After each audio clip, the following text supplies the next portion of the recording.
From afar, Duke Jordan Valtermine's troops raised an emergency flag. Noticing the flag signaling an emergency, Valtermine became very surprised. For a moment, his sharp eyes narrowed in disbelief before realization struck him. He then understood that Juan Douglas had already retreated, leaving his own troops in a difficult position. His jaw tightened as frustration bubbled within him. He then realized that Juan, that sly fox, would never propose an alliance without some hidden agenda or ulterior motive. He should have known it from the start.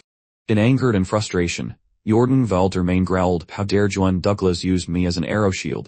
His voice echoed across the battlefield like thunder. In his fury, he struck the ground with his giant sword, and a violent, flame-like aura engulfed the surroundings, overwhelming the unclean forces nearby. The impact shook the ground violently from the shockwave, and the terrifying heat that rippled outward.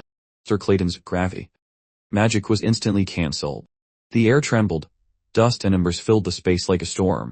As the smoke began to clear, Luther's gaze locked onto Sir Clayton's figure. Through the haze, he saw him clearly, struggling to maintain his composure. Without hesitation, Luther charged towards Sir Clayton fiercely, his massive hammer raised high, his every step shaking the earth. The air around him quivered from his sheer strength and rage.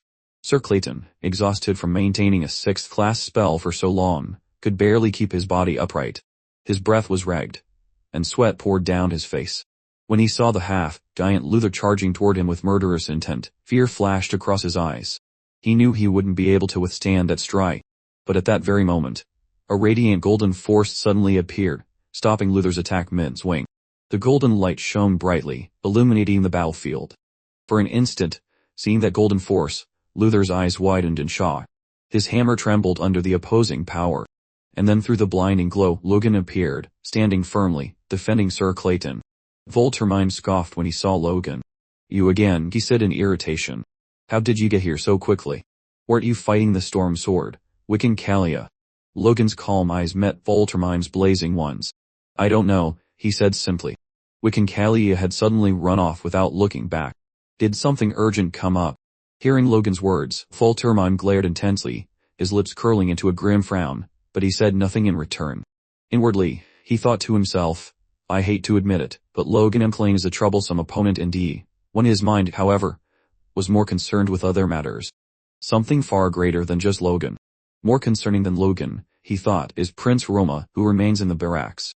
If Valtermine stayed entangled in battle with the McLean forces for too long, then Juan Douglas would immediately aim for the prince. The thought filled him with anger at his helplessness.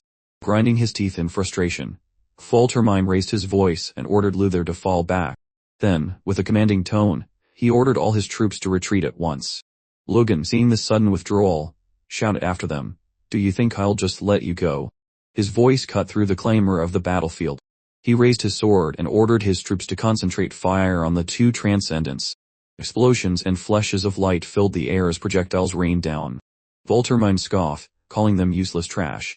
And with one powerful swing of his blazing sword, a surge of fiery aura erupted outward, engulfing the entire area. His aura blazed, neutralizing all incoming attacks.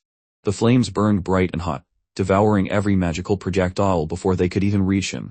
He then shouted at Luther to go ahead, his voice echoing like a command from the heavens. Sir Clayton, still recovering, muttered in awe of the flame-like aura.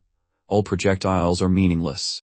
Logan McLean narrowed his eyes and replied, "I expected as much, but not to this degree." "As I thought, the blazing sword lives up to his name," he mused. Jordan Valtermine turned toward Logan and said, "Before I go, I want to ask you one question. When you fought Wiccancalia, did you also use sixth circle magic?" The question caught both Logan and Sir Clayton by surprise. Their expressions stiffened as they quickly pieced together what Valtermine had just realized. Then, with an annoyed look, Logan asked, "Surely you're not asking because you truly didn't know. Didn't Juan Douglas tell you about it?" Hearing Logan's response, Valtermine's face darkened as if the sky itself had fallen. The realization hit him like a blade through the chest. Juan Douglas had been deceiving them from the very beginning. His fury deepened. "Don't feel safe just because you managed to push the two factions back," Valtermine said coldly. "Your deaths have merely been postponed." With that, Duke Jordan Valtermine turned and left the rampart, his blazing aura slowly fading as he retreated with his troops. Logan's father, watching from nearby, said in a low, admiring tone, "The blazing sword faced every attack alone and was the very last to retreat. Enemy or not, he's incredible." Logan nodded in agreement. Our plan is progressing smoothly, he said. As expected, since Douglas's army suffered greater losses, they abandoned the alliance and retreated. From Duke Valtermine's question earlier, it seemed even the existence of Sixth Circle magic was kept secret. The Inclane Knight commander stepped forward and said, the distrust between the two factions has now surfaced. It would be best if they fought each other and destroyed themselves. Logan Inclane smiled faintly. Then we'll make sure that happens, he replied. His father glanced at him and asked, so, you're really going through with it, huh? With a scheming smile, Logan answered, yes, we'll move once night falls. The scene shifted to the northern mountain outskirts of the second prince's camp. Inside a dimly lit tent, someone asked a soldier, is the Duke stationed in the central barracks? The soldier replied, yes. To ensure Prince Roma's safety, the Duke is staying by his side. The tent flaps swayed gently with the mountain wind as the conversation continued. We were then introduced to Count Famulcherno of the second prince's army. His cheeks were flushed red from drink, his movements slow and careless. While drunk, the Count muttered, the Duke must be feeling uneasy. After all, the first prince's forces stabbed them in the back like that. He poured himself another drink, the liquid spilling slightly over the rim. It was doomed from the start. He continued bitterly. They never should have made such a ridiculous alliance. Seeing the Count drinking excessively, a soldier nearby hesitated and tried to stop him. Count, please, he said.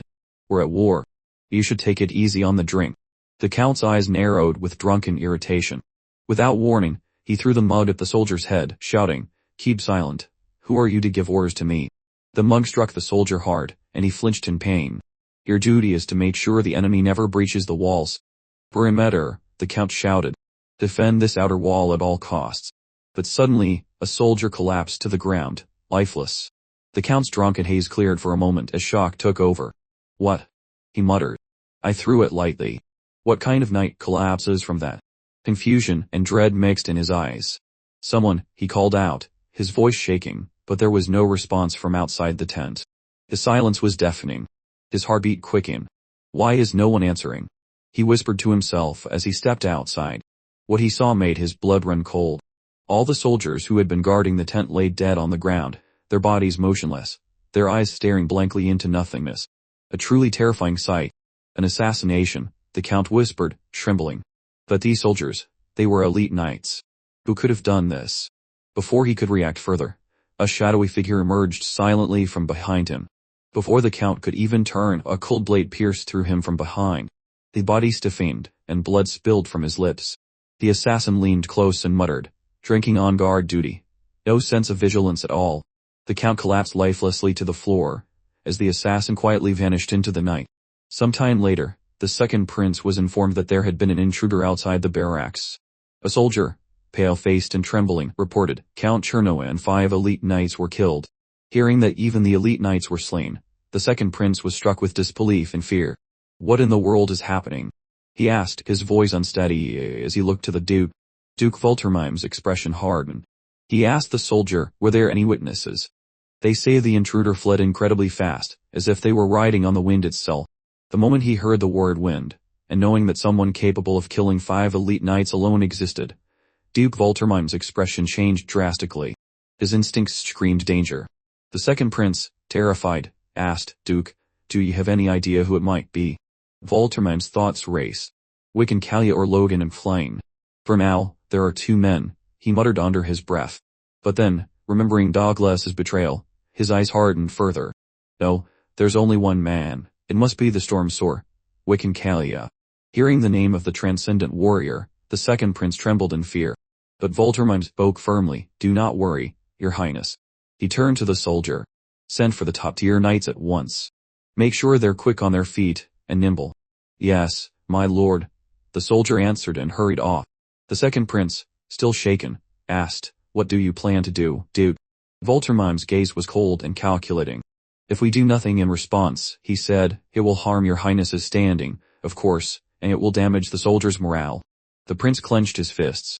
Moreover, he said angrily, hiding the presence of a mage after knowing it, and deceiving us must be avenged. Show them what happens to traitors. Valtermine's lips curved into a sharp, cold smile. The prince's order will be carried out, he said. Outside the tent, the second prince's strategist stood silently, listening. His expression was grim. Things are going strangely, aren't they? he whispered to himself. In the distance, beneath the moonlight, the shadowy figure fled swiftly across the dark plains. The wind whistled around him, and as he vanished into the night, a subtle smile appeared on his face, one of satisfaction, as if he had accomplished exactly what he set out to do.